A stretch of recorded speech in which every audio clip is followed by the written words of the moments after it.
our schools, shutter our small businesses, lay off thousands of workers, and it doesn't care, because again, it doesn't work for you. It works for its bondholders, not the people. Why was Lipa formed?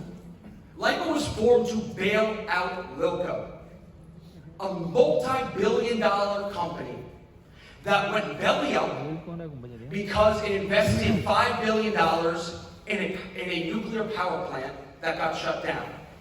And instead of letting that company get shut down, New York State government bailed that company out to the tune of $6.8 billion, paid for by all of you, all of us, by higher rates on all of the ratepayers on Long Island. That debt was $6.8 billion. Today, it's $11.2 billion. $11.2 billion.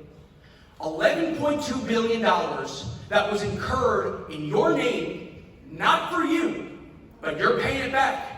It was incurred to bail out Lilco 100 cents on the dollar. The CEO of Lilco at the time walked away with a $50 million severance package. That was a bankrupt company. It had no money.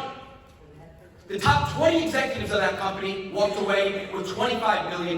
Today's dollars, about $50 million. We paid for it with a bond that they issued tax-free that we are paying off with higher rates. At the time, in '96, the New York State Assembly released a report.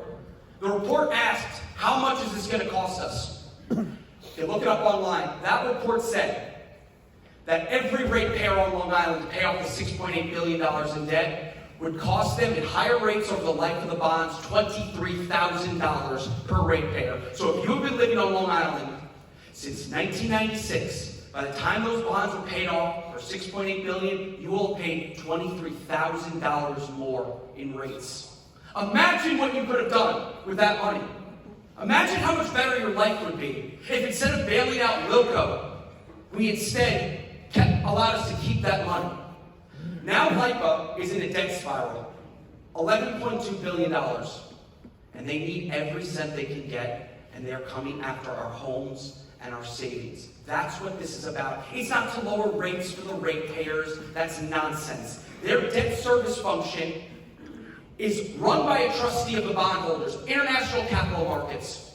The money that we pay in rates goes there first, and the trustee controls it, not Falcone, not Lipa, and they pay off their bondholders. If you want to know what's going on, read Fitch, S&P, and Moody's, something I'm sure the CEO is very familiar since he's a former energy investment banker. This is what happens. This is what S&P says. They just raised Lipa's bond rating from an A- to an A.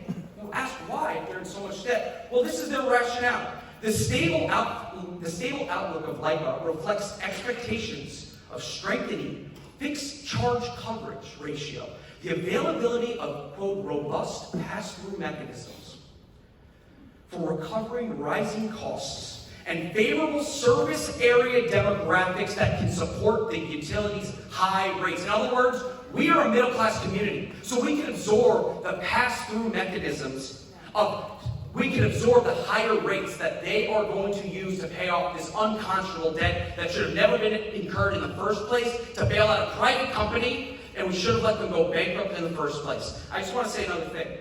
Mr. Falcone lied to you tonight about the valuation mechanism for valuing plants.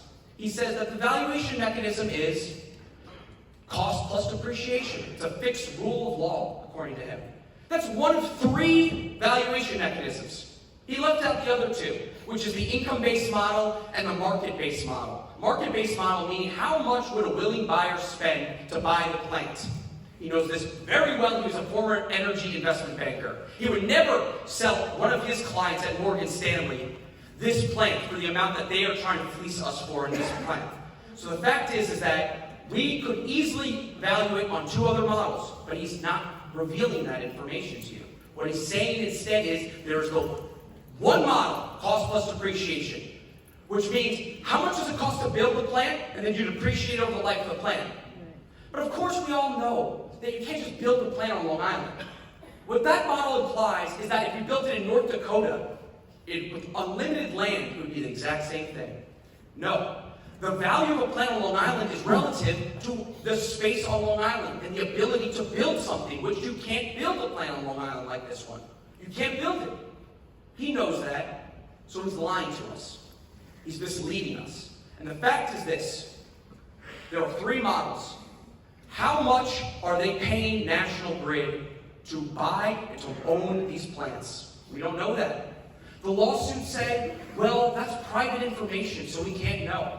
I would love to know how much in the power purchase agreement they pay National Grid every year to run these plants. That is the, excuse me, excuse me.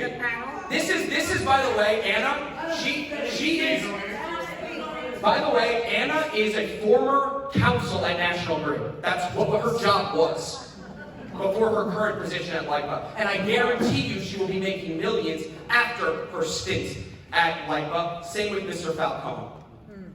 She went to Duke Law, so did I. We went towards very different paths, apparently.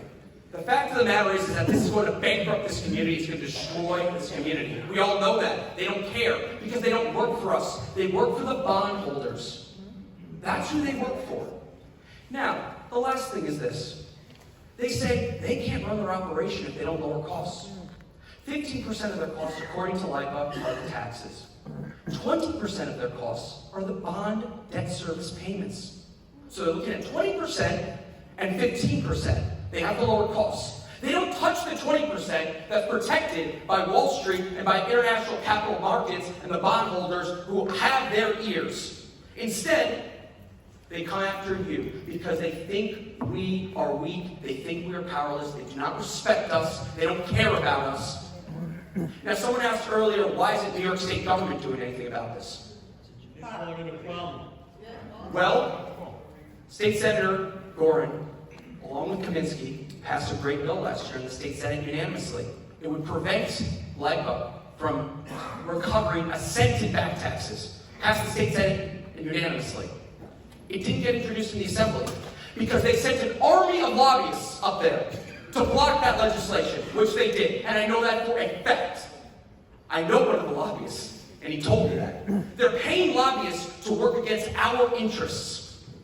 This is a revolving door in which they go into Lipa for a few years, and I guarantee you, and I hate to say this, but this is just my opinion, Mr. Falcone will be running an international energy company in a few years, making billions, making millions, and cashing out on the good work he did working for Lipa against our interests.